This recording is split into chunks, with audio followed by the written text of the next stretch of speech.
born in the stone-forged halls of Gambor, a proud dwarven stronghold nestled in the high crags of the Ironback Mountains. Wilhelm Wolfsbane was raised in the shadow of a legend. His father, Hrein Ironmark, a mighty warrior revered across the region, a hunter, a leader, a protector.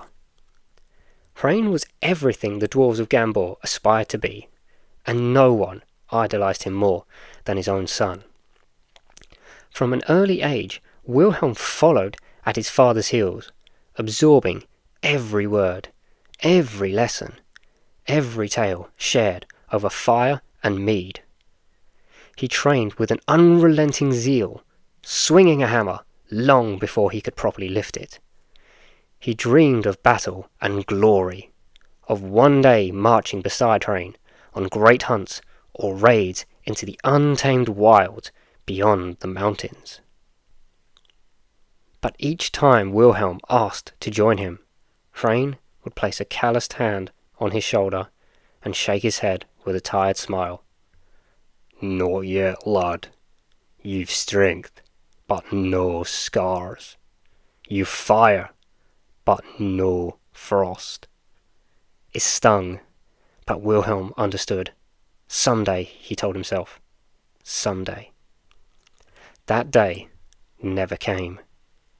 One fateful winter morning, the gates of Gambor opened.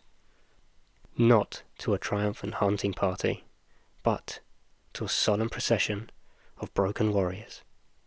At their centre was Hrein's lifeless body, carried by his oldest and most loyal companions. Torn and bloodied, his armour shredded by tooth and claw, he had fallen, along with many others, to a force darker than anything they'd ever faced. The survivors spoke of a tall, humanoid creature cloaked in shadow, its voice like a death wind, commanding a pack of dire wolves with eyes that glowed red in the snow. The mountain mourned, but none more than Wilhelm, his idol, his mentor, his father, was gone. All that remained were memories and a few things Hrein had left behind. A worn ring etched with runes of his clan, and a necklace bearing the sigil of their line.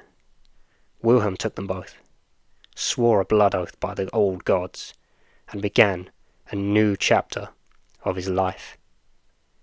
He would find the beast, and he would end it. Years passed. Wilhelm trained harder than ever before, learning to master blade, axe, and shield. He studied the ways of the wild, learning to track, stalk, and strike. And when he was ready, scared in spirit, hardened in resolve, he departed Gambor. Threin's oldest comrade tried to dissuade him, pleading with the young dwarf not to chase ghosts, but Wilhelm could not be swayed. The old warrior gave him only parting words and a firm clasp of the arm. "Then may your axe find its mark, lad, and may your father walk with you." For 6 months, Wilhelm scoured the north, surviving blizzards, beasts, and solitude. His quarry seemed like a phantom, but at last the trail warmed. He found signs of the direwolf pack in the frostbite glades, tracks, kills, and the unmistakable howl of the alpha echoing in the night. He waited. He watched. And when the time was right, he struck like a thunderclap, hurling himself into the heart of the pack with an axe in hand and fire in his soul. Wolves fell in droves, but the alpha, a beast the size of a bear, with fangs like daggers, would not go down easily.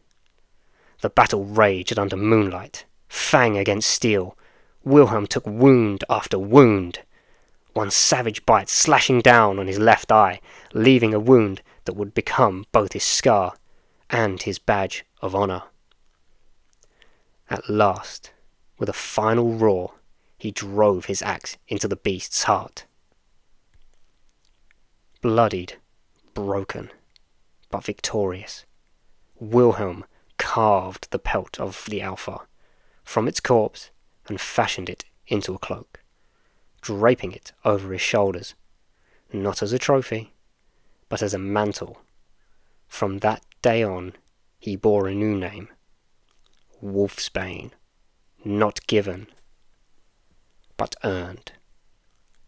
When he returned to Gambour, the people were rejoiced, songs were sung, ale flowed like rivers, but the celebration rang hollow in Wilhelm's heart. For though the wolves were slain, the dark figure who led them remained at large. The creature that had taken his father still walked the world, and vengeance remained unfulfilled. And so, with the weight of legacy on his shoulders and steel in his soul, Wilhelm set forth again, this time as a wanderer, an adventurer, and a hunter of darkness. He took mercenary work to fund his search, his eyes ever scanning the horizon for signs of the creature. One such job placed him as a bodyguard in a small coastal town. It was there, only weeks into his post, that he caught a figure slipping through the mayor's estate. A wiry young dark elf with clever hands and quicker feet. Wilhelm knocked him out cold, and when the rogue awoke, in chains, their paths, once worlds apart, began to entwine. That was the day he met Shadowfang, and the day their story truly begun.